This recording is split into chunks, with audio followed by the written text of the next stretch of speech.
Hello, আজকের ব্লগটা এখান থেকেই শুরু করছি। তো আজকে ছিল আমার মামামের 30 বছরের অ্যানিভার্সারি। তো সেখানেই রেডি হয়ে চললাম। ইনি হচ্ছেন বাড়ির মেন সদস্য বোজো। এটা হচ্ছে আমার দিদি, আমার বোন।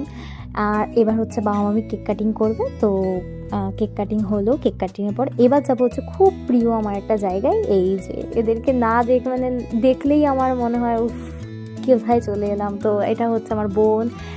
খেতে বসে গেলাম। ডিমের devil, salad, sauce, mixed fried rice, chicken, চাটনি, পাঁপড়, মিষ্টি আমি খাই না, তাই আমি বোনকে বলছিলাম তুই খা, আমি রেকর্ড করি। তো তখনই আমার জামাইবাবু আবার ইয়ার্কি করছে। আমরা এইভাবেই হাসি মজা করেই আমরা চলে আমাদের এটা ছাড়া আমরা থাকতে পারি না। আমাদের হাসি মজা অল টাইম চলতে থাকে। তো এভাবেই কাটলো আজকের দিনটা। তো এটা হচ্ছে আমার ভাই, দিদি, জামাইবাবু। আমার জামাইবাবু খুব প্রিয় আমার, ভীষণ কাছের একজন মানুষ। আর এই যে আমার বোন সারাদিন ঢং করে, সারাদিন ওকেই আমি একটু ঢং করে দেখাচ্ছিলাম। Tata, bye bye.